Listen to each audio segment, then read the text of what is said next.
여러분 반갑습니다. 계기사입니다. 오늘은 회심의 마지막 시간이 되겠습니다.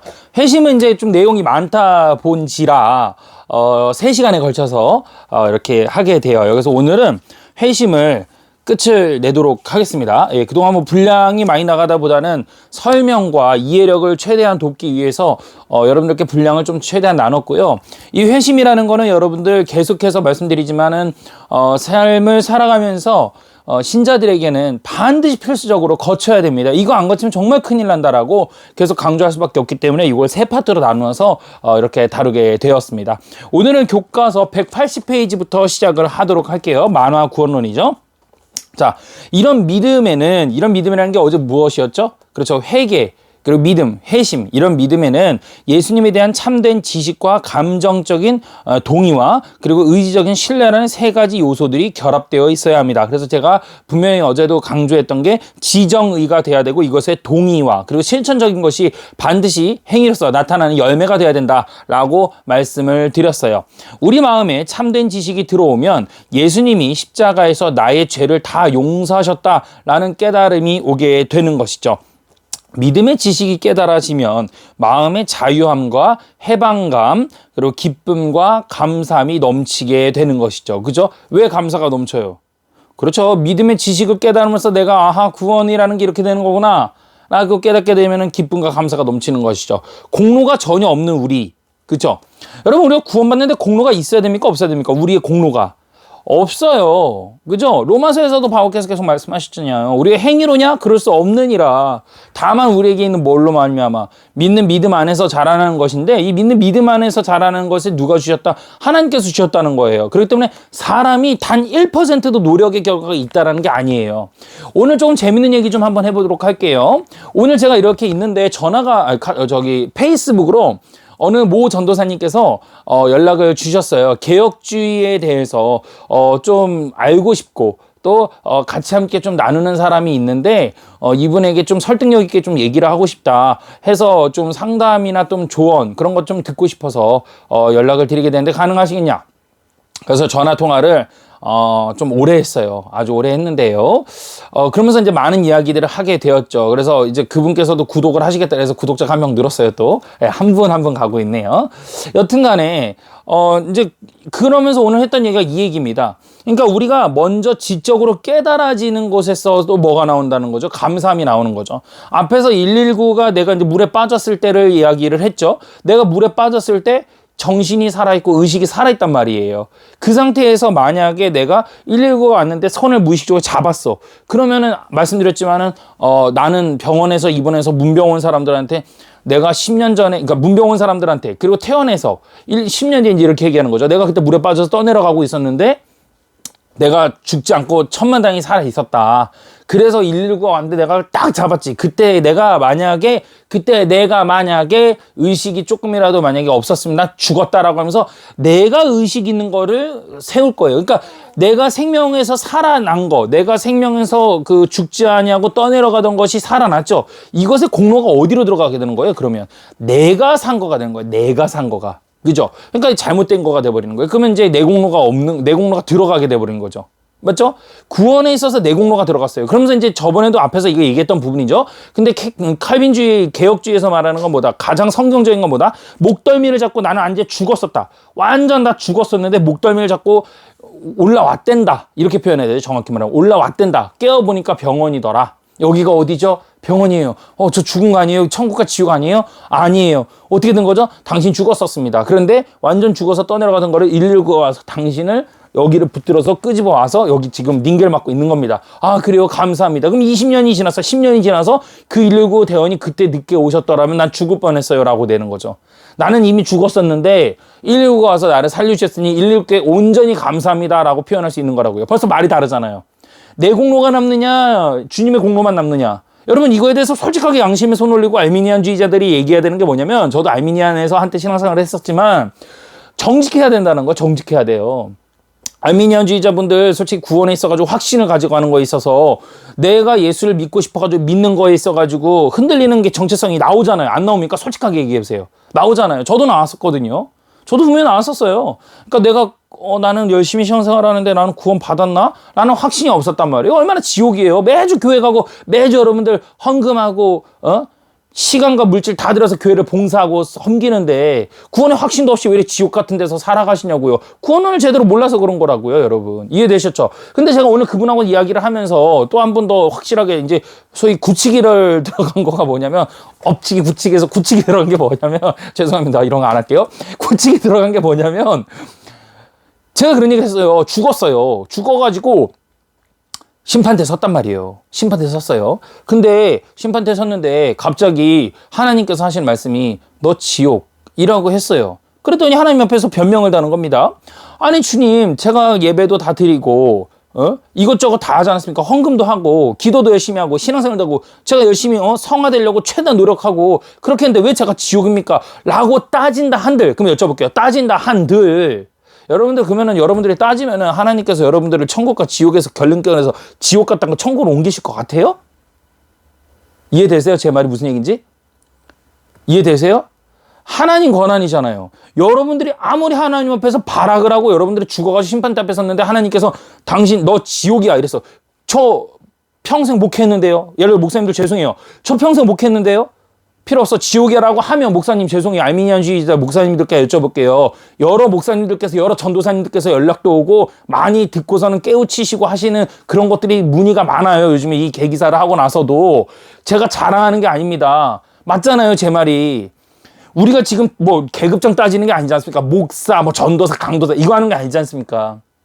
구원에 대한 그 궁극적인 게 정말 참돼야지. 그 뭐로 중요해요. 제가 장로의 요건에서도 얘기했지만 뭐 저보고 장로감이라는 건 어쩌고저쩌고 그런 말씀 필요도 없다라는 게 뭐냐면 그 배지 장로 배지니 뭐니 그거 딱지 있어봤자 국회의원들 그거 배지 있어봤자 모를 거야. 그거 필요 없어. 개나 줘버려. 이거가 되는 거예요. 여러분 천국 가는 데 있어가지고 목사 딱지 갖고 있으면 여러분 무조건 천국 갑니까?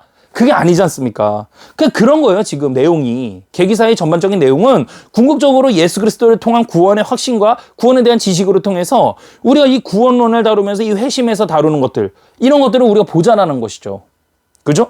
하나님께서 당신 너 지옥이야 하면 끝나는 거 아니에요? 그러면 그게 어떻게 내 은혜, 내 공로가 들어갑니까? 내가 예수를 믿고 싶어서 믿고, 내가 하나님한테 나가고 싶은 나, 종교죠, 이건. 이거는 종교, 율법적인 거죠, 이거 다. 이게 율법이지 않습니까? 주님은 우리에게 율법을 원하지 않으세요. 율법을 너네가 못 지킨다라는 걸 보여준 거죠. 율법 630가지를 통해서 보여준 거라고요. 우리를 통해서. 너 해봐. 그게 뭐예요? 구약이잖아. 그게 구약 성경이지 않습니까? 맞다잖아요. 지금 애기들 아멘 하는 그런 그죠? 뭔 소리야. 율법이라고 율법. 율법이라는 걸 통해서 구약의 4,000년 시간 동안 보여준 게 무엇입니까? 창세기 때부터 보여준 게 뭐예요? 선악을 알게 하는 나무가 있었다고요. 근데 그거를 우리가 못했잖아요. 처음부터 못했다고. 에덴 동산 안에서도 못했던 거예요. 처음부터 무너지고 계속해서 4,000년 동안 계속 무너진 거거든요. 사사기 시대가 왜 있습니까? 인간의 변명을 계속 따라요. 이게 안 돼서 그래요. 그럼 해봐. 하나님 이번에 왕을 세워주세요. 해봐. 다 해주셨잖아요. 하나님께서. 다 무너졌잖아요. 이게 뭡니까? 니네 행위로 안 된다라는 거잖아요. 성경 이렇게 봐야 되는 거예요. 맞지 않습니까? 너네 행위로 구원을 이룰 수가 없다라는 거예요. 그게 구약의 압축 내용이에요. 그래서 예수 그리스도께서 오신 거잖아요. 근데 오늘 예수 그리스도께서 오셨는데 이 복음을 제대로 알지 못하니까 어떻게 하는 건 지금도 복음을 모르니까 구약을 읽는 법을 모르니까 하는 얘기가 우리가 행위로서 예수 믿고 싶으면 믿어가지고 내가 구원에 이른다 라고 하는 겁니다. 잘못된 거예요. 그 자랑이 나온다니까 나중에는 내가 믿고 싶어서 믿었기 때문에 그런 사람이 어떻게 겸손해져요.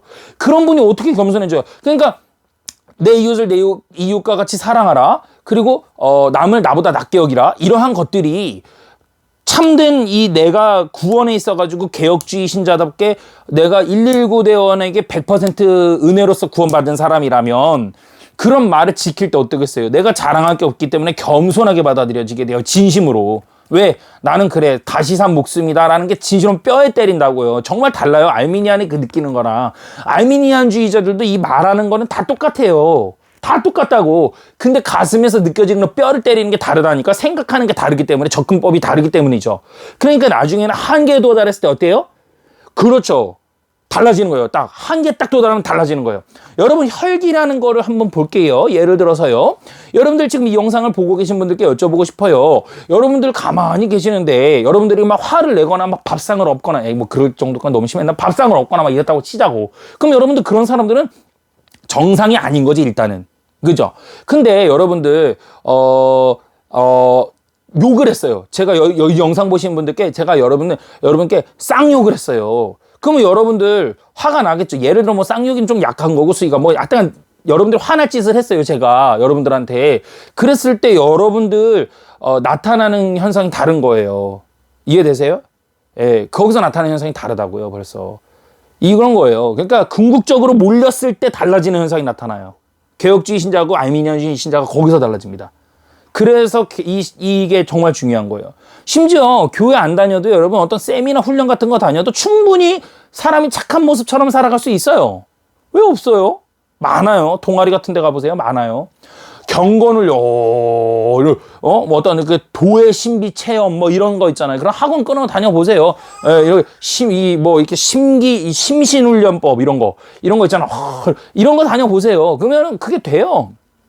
안 될 수가 없어요. 그리고 명상의 시간이라 해가지고 음악 틀어놓고 띠 하면서 음악 해가지고 손 모아놓고 호흡하고 이거 다 돼요. 그러면 사람이 차분해지고 합니다. 이거 절대 회심하고 구원하고 상관이 없는 얘기지요. 예.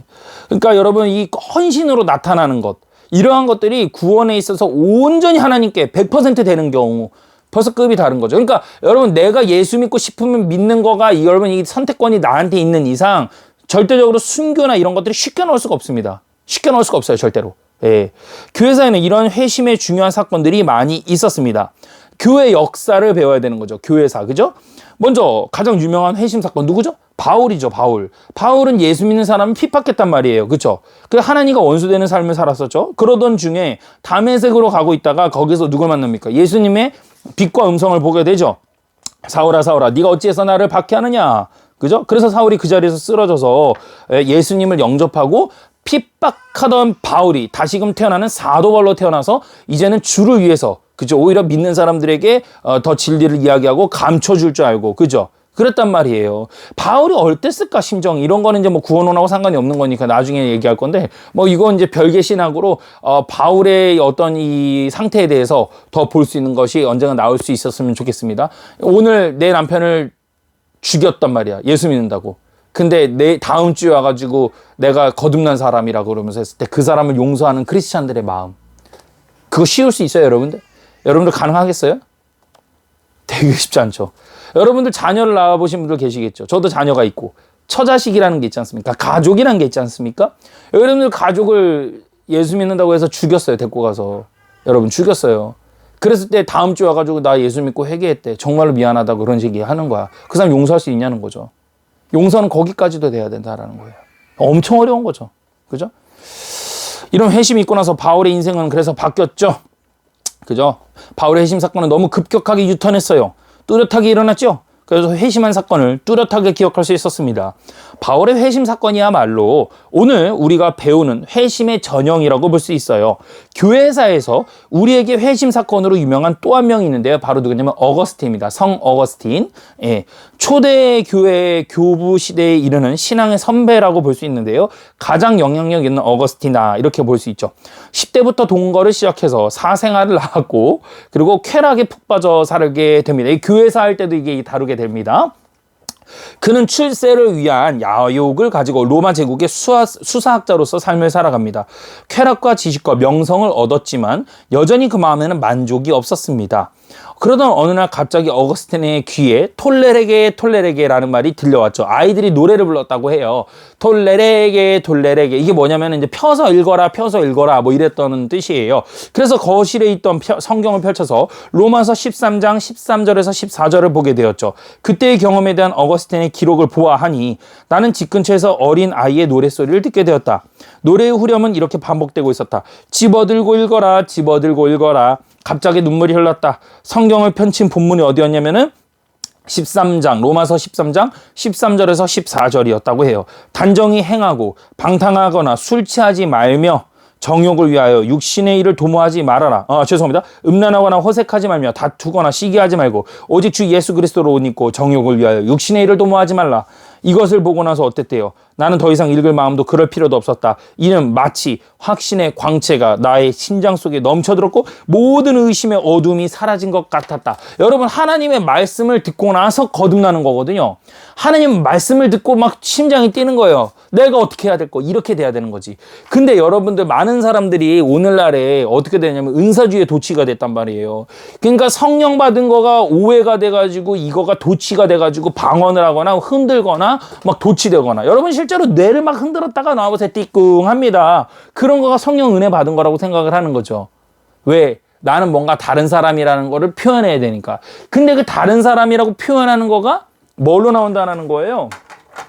자, 볼게요. 성령 받았다고 하잖아요. 성령 받았다고 하는데 이 성령 받았다라는 표현이 잘못된 식으로 던지는 거야. 왜냐면 성령 받은 사람은 뭔가가 다르게 돼야 된다라는 것이죠. 그것이 바로 뭐냐면은, 그렇죠, 무분별한 은사주의로 가버리는 거예요. 방언을 말하고 로마 이제 고린도서에 나와 있는 그런 걸 보게 되는 거야. 이게 신비 체험, 은사주의로 가는 거예요. 잘못된 거거든요. 절대 잘못됐습니다. 성령 받았다는 거는요, 하나님의 말씀에서, 하나님의 말씀 가운데에서 거듭나는 거예요. 예. 그러면 성령 받은 사람의 증거는 무엇입니까? 그 증거가 뭐가 되겠습니까? 열매. 근데 이 열매를 가는 과정 또한 중요합니다. 기독교 신자들은. 예, 이 과정, 로드, 길이죠. 길이 중요해요. 그래서 말씀을 사모합니다. 하나님의 말씀을 사모하고 인생에서 이걸 중심으로 두는 거죠. 예. 그리고 하나님을 찬양하기도 해요. 그죠? 찬양하기도 합니다. 기도도 합니다. 그죠? 그리고 예배를 사모하고, 왜? 예배는 하나님과 내가 만나고 내가 하나님 말씀을 듣고 그러면서 내게 은혜가 좋게서 내가 세상을 살아가는 원동력이 되는 거죠. 예배를 사모하게 되는 거죠. 그죠? 예. 별표죠. 말씀 사모. 그죠? 예. 그죠? 근데 여러분들, 이게 중요한 게 있어요. 여기서 또 아시겠지만 말씀, 찬양, 기도, 예배 뭐 이런 어떤 것들에 대한 요 로드적인 거, 요것만 있고 열매가 없다. 이것도 가짜입니다. 100% 가짜입니다. 이것도. 그러니까 이것도 종교적 열심이 될 수 있어요. 이해되시죠? 기독교는요, 여러분, 이게 완벽하게 퍼펙트하게 다 연결돼야 돼요. 그래서 세트 메뉴예요. 세트 메뉴.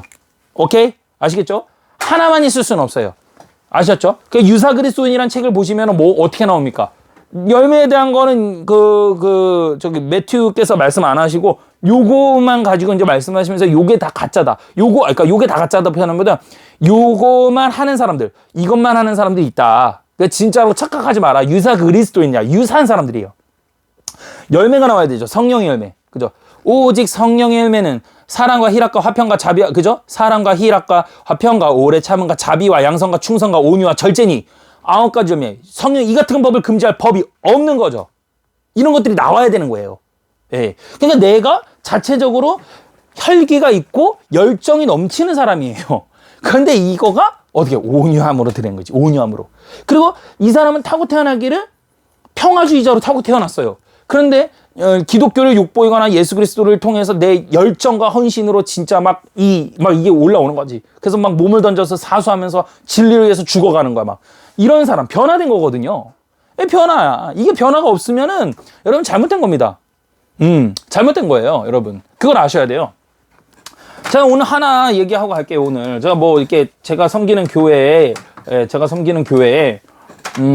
어느 모 집사님이 계세요. 모 집사님이 계시는데, 저는 이분을 개인적으로, 잘하는 건 아닌데, 제가 알기로 이분께서는 업이 3D 직장이에요. 그러니까 좀 이렇게 힘든 일이라는 거죠. 그래서 도축장이라고 하는 도살장 그런 데에서도 일을 하셨었고, 현재 제가 알기로 운전을 하시는 걸로 알고 있어요. 예, 제가 알기로 그래요. 이분은 여러분들은 알겠지만 직업이라는 것도 그렇고, 솔직하게 얘기하면은 책을 가까이 안 하는 사람들이 있어요. 그쵸? 책을 가까이 안 하는 사람들이 있다고. 이 부류상. 그죠? 근데 이분은 하나님의 말씀을 상당히 기뻐하고요. 이분은 이 교리 공부나 신학 공부 이런 걸 상당히 좋아합니다. 책은 원래 안 좋아하실 것 같은데. 거듭난 거예요. 변화되는 거죠. 여러분, 글을 모르는 어르신들께서 은혜가 덧입혀져서 열매가 되는 거가 뭐가 있겠습니까? 그렇죠. 한글 공부하는 거예요. 성경 보려고. 왜? 하나님을 너무나도 사랑하니까. 하나님 나를 구원해 주셨다는 걸 알고 나서 하는 거예요. 내가 구원받으려고 성경 보는 게 아니라, 내가 구원받으려고 성경 보는 게 아니라고. 이게 알미니아니에요. 알미니아는 그게 알미니아니에요. 이해되셨어요? 내가 성경을 봐야 구원을 받는다. 이거는 잘못된 거예요. 아셨죠? 내가 이미 구원을 받은 사람으로서의 열매가 내가 사랑으로서 하나님을 알아가고 싶으니까 성경을 보는 게 맞는 거예요. 순서가. 정말 큰 차이예요. 이게 종이 한 장, 이게 순서가 이 차이거든요. 이게 천국과 지옥을 오고 가는 겁니다. 이렇게. 여러분. 이해되시죠? 엄청 같은 것 같지만 다릅니다. 분명히. 이런 놀라운 회심을 경험하고 나서 누가? 어거스틴이. 그죠? 새로운 인생을 살게 되었어요. 초대교회의 지도자로서 사도 바울의 뒤를 잇는 믿음의 대선배로, 그리고 영적 선배로 인생을 전환하게 되었죠. 그러니까 바울에서 누구로 오냐면 어거스틴으로 오고, 어거스틴에서 누구로 오냐면 칼빈으로 오는 거예요. 예, 중간에 종교개혁 루터 한번 있고 나서 그리고 칼빈으로 오는 거예요. 18세기 미국의 제일 훌륭한 그리스도인을 한 명 꼽으라면 누구다? 18세기 거장. 그렇죠. 조나단 에드워즈로 또 넘어온 거예요, 이게. 그러니까 점점 이 믿음의 선배들 뿌리가 있다고 쫙, 정말 성경대로 쭉 가왔던 이분들이 있다고. 에드워즈, 그죠? 조나단 에드워즈. 에드워즈는 전 세계를 통틀어서 예수님을 가장 많이 닮은 사람이라고 할 수 있습니다. 조나단 에드워즈는 아버지가 목사였기 때문에 어렸을 때부터 믿음의 집안에서 자라났지요. 그래서 에드워즈는 하루에 5번씩 기도를 했다고 해요. 그러나 그 역시 죄 문제로 늘 갈등하고 있었어요. 도무지 나는 하나님의 주권을 믿지 못하겠다. 어떤 사람은 하나님이 선택하고 또 다른 사람은 선택하지 않는다는 그런 말을 믿지 못하겠다. 에드워즈도 그런 의심이 있었던 거예요. 그러니까 여러분, 이게 에드워즈도 야, 그러면 누구는 하나님이 선택하고 누구는 하나님 선택 안 했다고? 야, 완전 어이없네. 이런 사람이었다고요. 이런 사람이었어요. 현재 유튜브에 다마커스라고 하는 유튜브 구독자 되게 많은 분이 계세요. 제가 거기서 이제 전화로 이제 뭐 이렇게 좀 이렇게 칼빈주의 설명해 주실 분 해가지고 제가 전화를 했었거든요. 아실 분들 아시죠? 전화해가지고 제가 이제 막 30분 동안 열띠게 이제 얘기를 했죠. 그래가지고 그 많은 채팅창에서 수많은 사람들이 저를 지지해 주시는 이 칼빈주의를 아는 분들이 맞다고 옳다고 막 하는 분들이 있었고, 어이없어 하는 분들이 계셨었죠. 근데 그 어이없어 하는 분들이 어디에서 딱 나왔습니까? 표출이 어디서 나왔어요? 다만 그분도 어디서 그게 나왔습니까? 여기서 나온 거예요. 제가 뭐라 했습니까? 하나님께서 보시기에, 잘 보세요. 하나님께서 보시기에 선택받은 사람이 있고, 그리고 선택을 안 한 사람이 있다고요. 그죠? 이거 누구 마음? 하나님 마음. 하나님 마음. 그러니까 그쪽에서 질문했던 게 저한테 그거죠. 그러면 아니, 하나님께서는 여기를 다 버려두셨다고요? 다 내버려두셨다고요? 네, 맞아요. 라고 이야기하니까 그분이 어이가 없어 했죠. 헐, 참나 기가 막히다. 아니, 그럼 하나님이 그러신 분이라고요? 이렇게 얘기했다고요. 선하신 하나님이라면서요. 근데 그랬다고요? 이러면서. 예. 여러분, 선하다는 기준 거다 두시면 안 돼요. 선하다는 건, 성경에서 선하다는 거는 몇 군데가 나오고 몇 가지 번역이 있어야 되는 건 따로 별개지만은, 성경에서 말하는 선하다라는 것은요, 여러분, 공의를 얘기하는 겁니다. 공의. 하나님이 공의를 이야기하는 거예요. 공의가 뭐예요? 공정하고 의롭게. 공의. 잘한 사람한테는 벌을 주고 못한 사람한테는 은혜를 주시는 게 하나님의 공의지 뭐겠습니까? 최후의 심판에 하나님이 선택하지 못한 사람은 어떻게 하는 거예요? 지옥에 내 던져버리는 거예요. 이게 하나님의 공의거든요. 이게 선이에요, 이게. 그러니까 선하다는 걸 막 갖다 껴놓으면 안 된다고요. 아셨죠? 우리 한글 방식대로, 우리의 뜻대로, 우리 마음대로 성경을 막 해석해서는 안 됩니다. 그러니까 하나님이 선하신 분인데 왜 여기는 벌이지? 이렇게 그러니까 오해가 나오는 거예요. 이해되셨죠? 이해되셨죠? 그렇다면 여러분, 이 사람들 또 볼게요. 이 사람들은 이 주장대로라면 이 사람들은 마음이 어떨까요?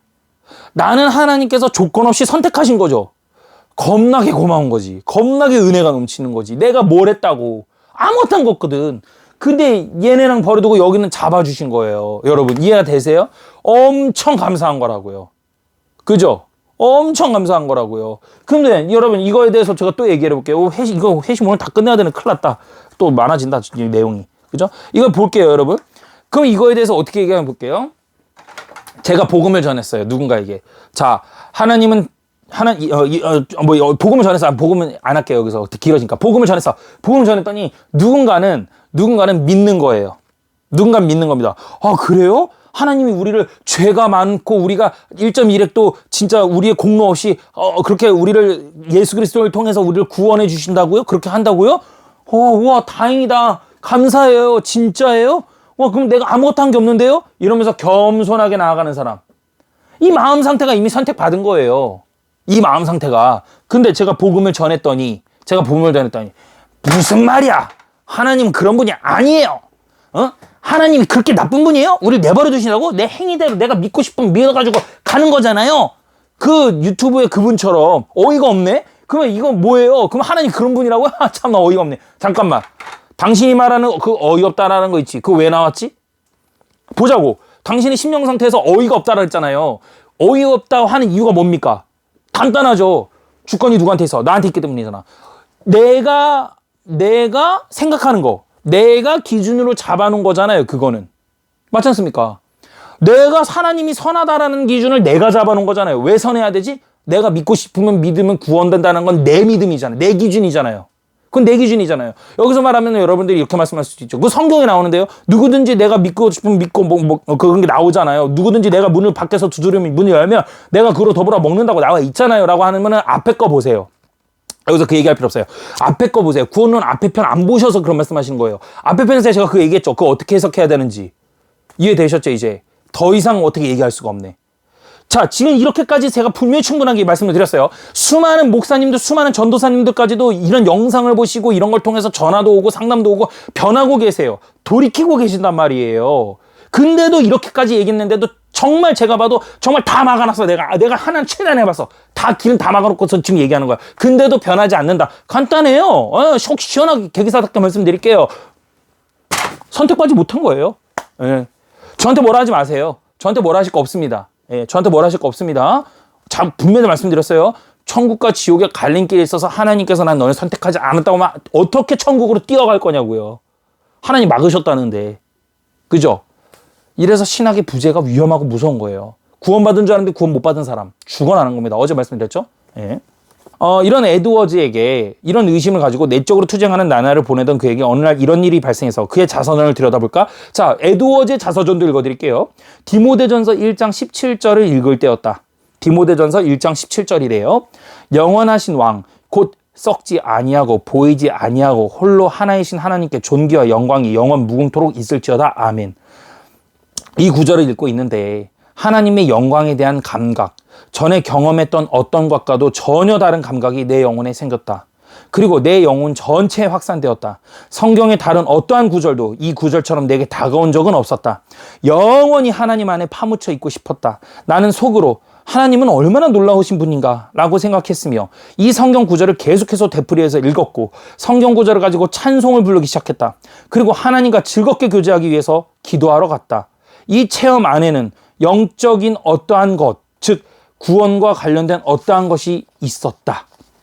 지금까지 살펴본 믿음의 선배들의 회심 이야기를 보면 몇 가지 공통점이 있어요. 먼저 이들이 회심하기 이전에 대개 자신의 죄 문제로 고민하는 시간이 있었다라는 거예요.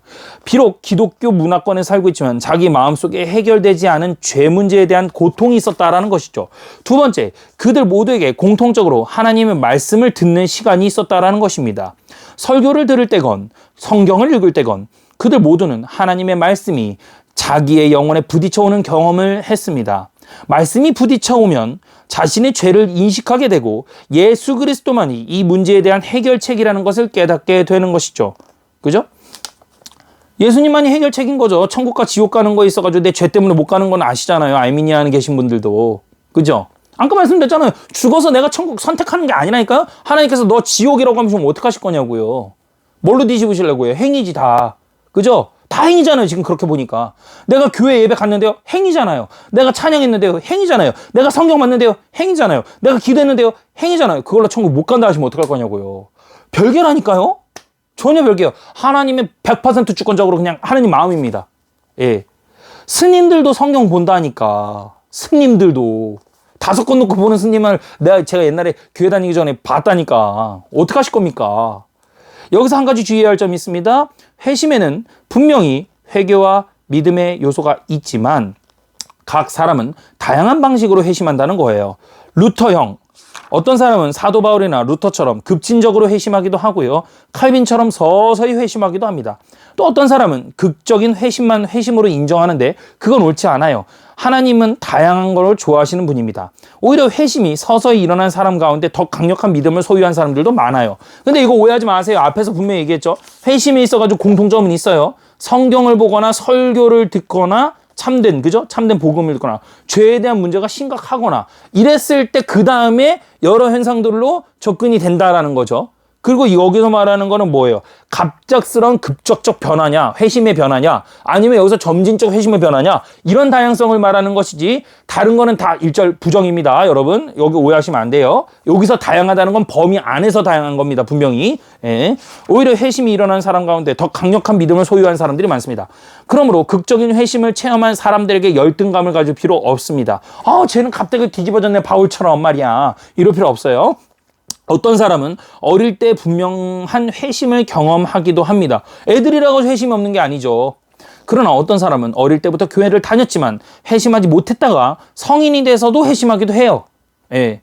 저는 제가 분명히 제가 목회 자격증까지는 없지만 분명히 좀 원하는 거는 제가 감히 욕심인가? 이 영상을 보시고 회심이라도 조금이라도 흔들리시는, 제가 회심을 시킬 수는 없습니다. 전 그런 능력까지 있는 놈은 아닙니다, 제가. 근데 이런 것을 듣고 나서 개혁주의가 그러면 무엇인가? 그리고 개혁주의를 어디서부터 공부해야 되는가부터 흔들리기 시작하셨다면 회심까지는 아니지만 그거는 하나님께서 분명히 은혜를 주신 거라고 확신합니다. 그 정도까지만 해도 저는 소원이 없겠어요. 제가 영상 100개를 찍어서 한 영혼이라도 그렇게 된다면 저는 더 이상 말할 게 없죠. 너무 감사한 것이죠. 근데 이게 영상이 지금 100개가 아니라 수십 개밖에 안 올라왔는데도 벌써 많은 문의 전화와 콜이 오고 있어요. 왜 그러냐? 이게 참된 진리라는 게 점점점 맞거든요. 제가 따져보니까. 많은 목사님들이 따져보니까 이게 맞거든. 예. 그래서 제가 영상을 이게 유튜브 진출하기 전에도 이미 몇 년 전부터 많은 목사님들께서 이 개혁주의에 대해서 모르고 계신데 제가 전했을 때 그분들이 알아보니까 정말 이게 진리구나 해가지고 변한 분들도 계셨어요.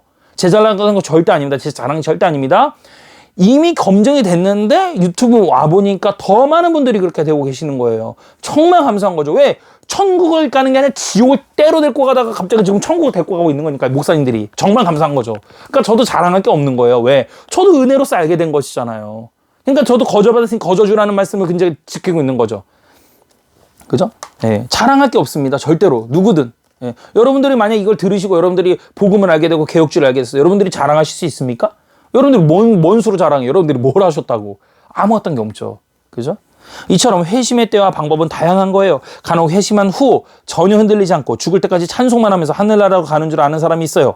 여기 나오잖아요. 그게 아니에요. 여기 나오잖아요. 우리의 믿음은 흔들릴 수 있습니다. 여전히 우리는 연약해서 때로는 의심하고 넘어지고 침체되고 실족하기도 합니다.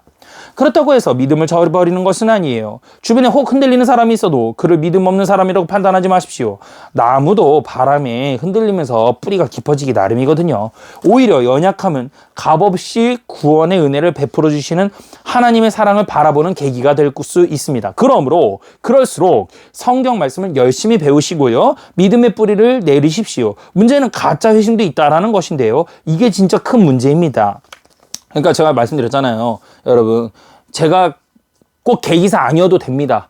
꼭 계기사 아니어도 되니까 여러분들 많은 이 영상 공부할 수 있는, 또는 그 개혁주의 공부할 수 있는 교회나 이런 곳으로 많이 가시길 진심으로 바라고 있습니다. 예.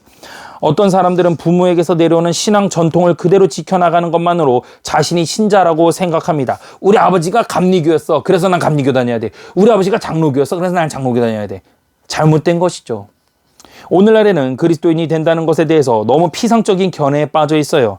주일 아침 예배와 11조만 드리면 최고의 신자, 이렇게 생각하는 사람들도 있어요. 잘못된 거예요. 그저 주일 예배에 빠지지 않고 참석하는 것으로 자신이 신자가 되었다라고 생각하는 것이죠. 또 다른 사람들은 교회에서 열심히 봉사하는 것으로 자신이 신자라고 또 주장하는 사람들이 있어요. 이것도 아니에요. 교회사에서 참된 회심의 증거를 가장 잘 밝혀놓은 사람은 18세기 영적 대각성 운동 지도자 조나단 에드워즈입니다. 에드워즈가 부흥과 참된 회심에 대해서 잘 서술한 책으로는 놀라운 부흥과 회심 이야기라는 책이 있어요. 이게 이제 교회사 역사상 그 최고의 부흥 역사에 대한 체계적이고 구체적인 기록으로 현재 얘기가 되고 있습니다. 저도 못 읽어봤어요. 이거는 성령의 역사적인 분별 방법이 여기 나와요. 예. 그리고 균형 잡힌 부흥론이 여기 또 그 책이 있습니다. 예. 아주 뭐 정말 엄청난 책들이죠. 신앙감정론 같은 책들이 있어요. 특히 이 신앙감정론, 제가 이거 조금 일부 읽었는데요. 어렵습니다. 정말 어려운 책이에요. 예, 이걸 쉽게 읽었다 하는 분들은 야, 대단하신 거예요, 정말. 예. 거짓된 회심과 참된 회심의 증거들을 명확하게 보여주는 게 바로 이거예요. 신앙감정론이에요. 예, 엄청 중요합니다. 여기서 말하는 건 인간의 본질적인 그 감정까지도 다 잡아놓고선 틀어버려요. 엄청납니다. 그러니까 저는 태권도가 1단이면 조나단 에드워드는 만단이에요. 그렇게 보시면 됩니다. 예. 그러니까 저는 일단 이제 따는 거, 이제 시작이에요, 이제. 개혁주의. 저보다도 못하신 분들은 분발하셔야 되는 거죠. 참된 회심을 분별하기 위한 소극적인 증거. 첫 번째가 뭐다? 이거 쭉 나와요. 압축적으로. 이거 좀 보여드릴게요. 교과서 이렇게. 보이시나요? 이렇게. 예. 읽어드릴게요. 이거 내용이 많아지는데 해야 돼요. 참된 회심을 분별하기 위한 소극적인 증거. 그리고 그 참된 회심을 분별하기 위한 적극적인 증거가 있어요. 그래서 소극적인 증거 12가지인데요. 첫 번째 뭐냐면 감정의 강도. 두 번째는 몸의 격렬한 반응. 세 번째는 신앙과 신학에 대한 관심. 네 번째는 감정의 자가 생산 여부. 다섯 번째는 성경이 갑자기 떠오르는 거. 여섯 번째는 사랑의 피상적인 표현. 일곱 번째는 감정의 정도. 여덟 번째는 감정의 체험적인 순서. 아홉 번째는 종교적인 행위와 의무의 피상적인 실천. 제가 다 얘기했던 거죠. 열 번째는 찬송 열심히 부름. 11번째는 자신의 구원의 확신. 12번째는 타인에 의한 구원의 확신. 이게 뭐냐면 11번째 자신의 구원의 확신은 뭐냐면은 그냥 나는 구원 받았다 이런 철딱선이 없는 거. 구원에 대한 늘 점검 필터링이 없는 거죠. 여러분 저도 제가 지금 개혁주의가 12년 차 뭐 이렇게 되는데 전 지금도 제가 제 구원에 대한 점검을 늘 해요. 예, 건강한 거예요. 내가 구원 받았나? 점검해보고 또 점검해보고 기쁜 점검이에요. 근데 나는 구원 받았다 하고 평생 그냥 무뚝뚝하게 살아가는 사람들. 제가 어제도 다 지웠지만 어제도 말씀드렸잖아요. 그런 사람들은 누구예요?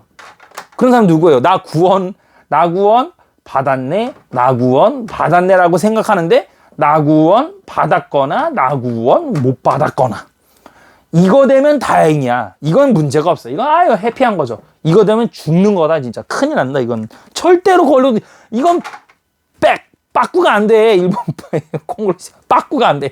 되감기가 안 돼요. 이게 지금 웃을 때가 아니야. 이게 큰일 나는 거예요. 빠꾸가 없어요. 너 천국과 지옥 당했는데 너 지옥. 주님 잠깐만요. 저 내려갔다 다시 올게요. 이거 안 되고 내려갔다 다시 온다 해도 해결되는 것도 아니고 갈 수도 없고 여기서 해결하셔야 됩니다. 무슨 깡으로 무슨 배짱으로 왜 도대체 개혁주의 성경이 입각한 이 개혁주의를 받아들이지 않으십니까? 도대체가 저도 감리교 신자였다가 이 개혁주의를 알고 나가지고 완전 터닝을 해버렸는데 저도 방언과 은사에 미쳐가지고 환장을 했고 열심히라면 둘째 갈 정도로 선언을 해서 1000명 되는 교회에서 저도 이걸로 알아줬어요. 열정으로는. 제 열정 못 따랐어요 다들. 그랬던 제가 저도 이런 줄 알았다고요. 개혁주의를 만나보니까 그게 아니야. 그게 아니었어요. 기독교라는 게 그게 아닌데 도대체 무슨 배짱입니까 도대체가. 수십 년 동안 목사를 하신 분들도 목회하신 분들 싫어요. 수십 년 동안 목회하신 분들도 제가 백금사 목사님을 처음에 알게 나가서 얘기를 했어요. 이 개혁주의를 얘기했더니 감리교에다 얘기했더니 그 미국에 있는 그 개혁주의 그 청교도 뭐 이래가지고 있는데 별로야. 이러시던 분이 3년 뒤에 만나가지고 다시 얘기하니까 그 교회가 진짜 교회 맞다고. 늦어 이미. 평신도보다 늦었어. 그때가 제가 대학교 2학년 때인가 3학년 때예요 벌써. 이미 늦은 거야. 목사님인데 감리교 목사님이 대학교 2, 3학년 애보다 벌써 늦어버린 거예요. 얼마나 심각한 건데 이 개혁주의를 모르다니 말도 안 되는 거지. 지옥 가는 거예요. 개혁주의 모르면 지옥 갑니까? 어려운 얘기인데 꼭 그렇다라고 말하면 힘들어요. 이거는 또 다른 교파에 구원이 없다고 돼버리는 거거든 그러면요. 그러나 개혁주의를 통하는 것만이 구원의 확신을 가져가는 게 제일 빠르다는 걸 말씀드릴게요. 이렇게 말씀드리는 거 확신합니다. 그리고 개혁주의에서 필터를 한 번은 하고 가는 게 제일 건강합니다. 맞아요. 적극적인 증거 볼게요. 1번 성령의 내주. 적극적 증거, 성령의 내주. 두 번째, 이게 이제 적극적 증거가 이제 한마디로 그 증거인데, 거의 뚜렷하다, 이렇게 좀 확신하는 요쪽 색깔이 짙은 거죠. 그러니까 구원 받았다라고 보는 거. 아까 소극적은 못 받았다고 보는 거. 그래서 소극적, 적극적 이렇게 나뉜 거예요. 첫 번째는 성령이 내주하신다, 이분이. 그럼 이 사람은 구원받은 거라고 보는 거죠. 구원받을 가능성이 엄청 높다, 이렇게 봐야 되겠네요. 말을. 두 번째, 하나님의 하나님 되심에 대한 인식. 이거 주님이 주임 되신다는 걸 얼마나 인식하고 있느냐. 인식. 세 번째, 하나님이 아름다우심에 대한 인식. 네 번째, 하나님을 아는 지식. 이거 다 나오잖아. 다섯 번째, 진리에 대한 깊은 확신. 여러분 아까 얘기했잖아요. 구원 못 받은 것 같아. 이거 확신 없는 거죠. 끝난 거예요. 참된 겸손. 그렇죠. 그리고 성품의 변화, 성화. 그리고 그리스도의 성품을 닮아가는 것. 이게 그거예요. 아홉 번째는 하나님을 두려워하는 것. 진노의 하나님. 하나님은 좋은 분이세요. 형제들아, 내가 하나 얘기해 줄게. 이거 보는 우리 내 후배 동생들아. 뭐 많아요. 뭐 좀 있는데 조회수가 많이 안 올라가는데 요즘 이거 봐라, 꼭 봐라. 이 편은 꼭 봐야 돼. 권장해줘라.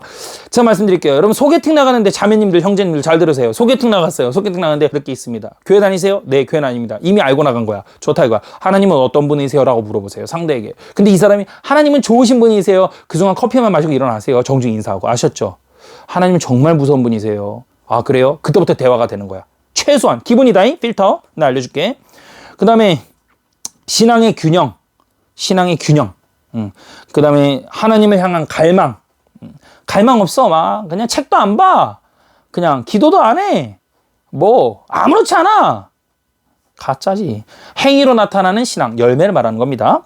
회심은 하나님이 성령이 회심이라는 건 뭐냐면 하나님의 성령께서 한 시대와 한 지역에 부어지는 부흥의 시기에 가장 분명하게 잘 드러나는데요. 평상시에는 회심자 수가 가뭄에 콩나듯이 적다가 부흥 때는 갑자기 수많은 회심자가 생겨납니다. 오순절에 베드로의 설교로 3,000명이 일시에 회심한 것이 대표적인 사례입니다. 교회가 영적으로 침체되어 있거나 이렇게 세속화되어 갈 때 제일 먼저 사라지는 것이 바로 회심이란 개념이거든요. 회심을 모르면 교회 안에 있는 사람이나 교회 밖에 있는 사람이나 별반 다른 차이가 없어요. 이렇게 되면 교회 안에 벌어지는 일들이 세상과 똑같이 되는 거예요. 여러분 다 왔습니다. 한 장 남았어요. 교회 안에서 이루어져야 할 가장 중요한 사건이 있는데 그건 바로 뭐다? 성도들의 회심이에요. 제일 중요하다니까요. 그래서 믿음의 자녀들을 많이 두었던 존 웨슬리의 어머니는 감리교회 그거 못해죠? 수잔나죠. 그죠? 수잔나. 어머니 수잔나는 자녀들이 회심하도록 많이 기도했습니다. 그러니까 자녀 놓고 기도해야 되는 게 뭐다? 회심 놓고 기도해야 되는 거예요. 여러분들의 부모님이 회심이 없다고 생각하세요? 십자가야. 짊어져야지. 자식으로서 기도해야 되는 거예요. 예. 우리 자녀들이 회심할 수 있게 하나님 은혜를 부어주세요라고 늘 기도해야 되는 거예요. 예. 웨슬리는 이런 기도를 들으면서 자라났다고 회고합니다. 여러분, 자녀가 얼마나 예뻐요. 그런 자녀가 지옥불에 던져진다고 생각해 보세요. 여러분, 가스불 위에다가 자녀 올려놓고 불 켜는 사람 봤어요? 미친놈이지. 여러분, 욕한 게 아니라 미친 거 맞잖아요. 미친놈 맞아요. 미친놈. 여러분, 자녀를 가스불 위에 놓고 가스불 켜나면 여러분들의 손이 타는 게 더 나아요? 애가 타는 게 더 나아요? 끔찍하다고요? 끔찍할 거 없어요, 여러분들. 뭘 표현을 그렇게 하냐고요? 정신 못 차리셨네, 아직도. 여러분들이 들어갈 곳이라니까. 정신 차리세요. 여러분, 제가 독설하는 게 아닙니다. 정신 차리셔야 돼요. 자녀 놓고 가스불 켜면 미친놈이죠? 기도 안 하면 그렇다는 거예요. 기도 안 하면. 여러분, 자녀의 회심 놓고 기도 안 하면 여러분 그렇다라는 거예요. 아시겠어요? 내 부모가 지옥불에 들어가게 생겼어. 여러분들, 기도 안 하게 생겼어? 잠이 오냐?